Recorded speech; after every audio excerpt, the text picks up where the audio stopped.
Oh Lord, have mercy. Why am I from this country? Hello, everyone.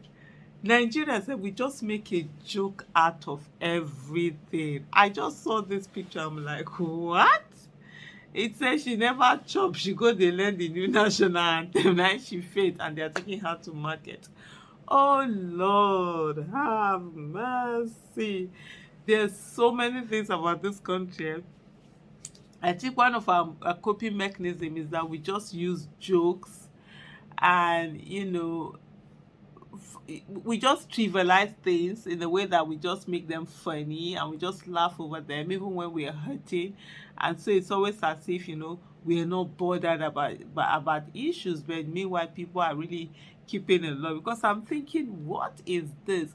But anyway, but on a more serious note, on the issue of the national anthem, ah, Lord have mercy. I don't even really know where to carry that whole thing from. And it portends a lot of things actually for Nigeria. And it's not something that we should just, take this lightly or just brush this away. It's the beginning of many heinous things, many dictatorial laws, many obnoxious laws that will be passed on and will be passed off as being legal, being legitimate, especially when you see as someone who rigged his way into office, and being sort of like getting a, I won't call it legitimacy, but getting a legal pass to be able to stay on. It will not mind anything, destroying anything. There's nothing.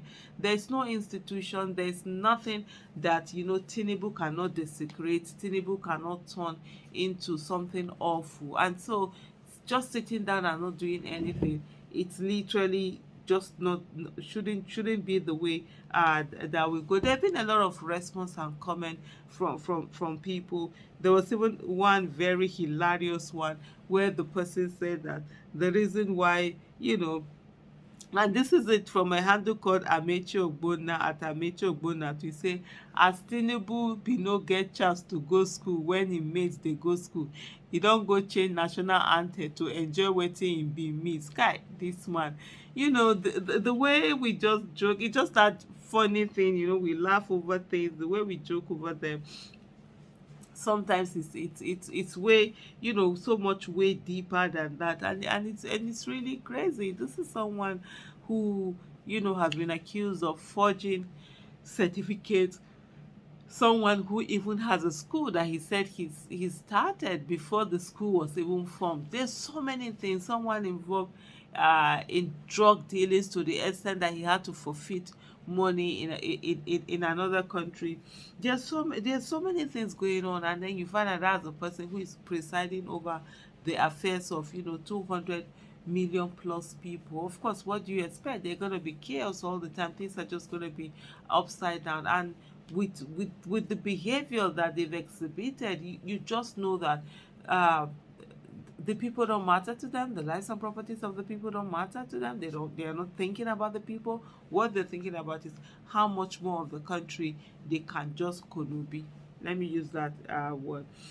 Gbadebo wrote Vive for GRV Lagos had this to say, and he said the APC government chose to abandon the national anthem written by a Nigerian in favor of a colonial era anthem written by Lily J. Williams, who is not a Nigerian from the UK.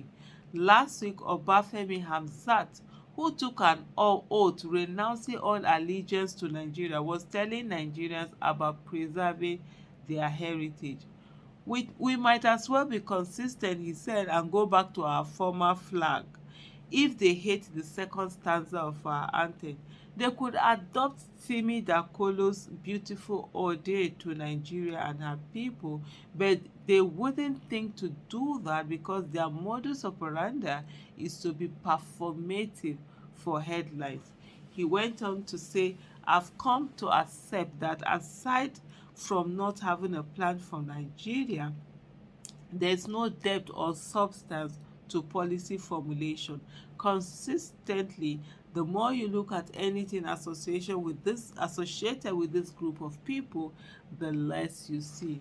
Hope our youth the truth to know. And he signed it off with, our Lagos. And there has actually been a lot of talk about if you really wanted to change the national anthem or something, would that mean to why is let's can they get a new one or something, but to go back to a national anthem that was written by a non-Nigeria, written by people that were part of the colonial masters or whatever, colonial slave masters or colonial dictators that came over and colonized the people. It's a slap on everybody that fought for the independence of Nigeria. It's a slap on people who put their lives on the line to ensure that Nigeria got its independence when Nigeria did, to fight the people who didn't want to let go.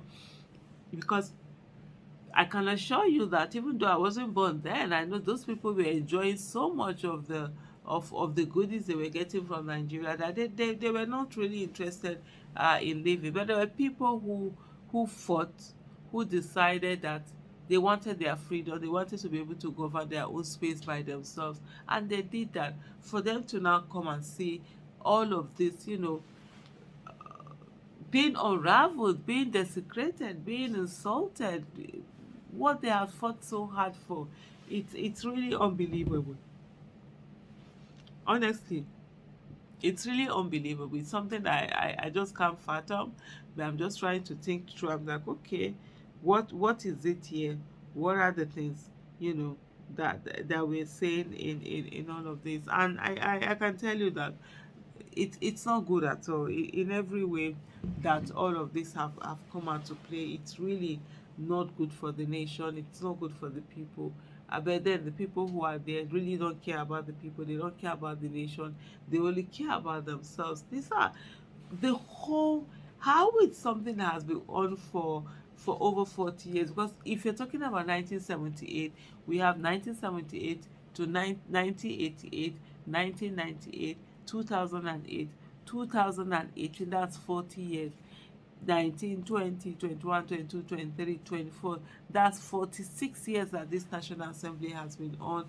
That's the only National Assembly. Sorry, I've said National Assembly, National Anthem. 46 years this National Anthem has been on. That's the only National Anthem I know. And I know children who are in school now, what are they going to do? They're going to start learning all of this thing. But hey, Nigeria the way it is. Somebody said, don't be surprised that there's already a contract out there for billions of naira dedicated to some few people for them to go and rewrite, to produce the material for this new so-called national anthem that they put together that will teach, teach students or teach people or whatever. It's always transactional, and it's always at the expense of the country, where some people are happy, are okay with making money at the expense of the country. It's always the way some of these things go. But hey, the one thing that I know do, I'm not singing that national anthem. I only know one national anthem, and it is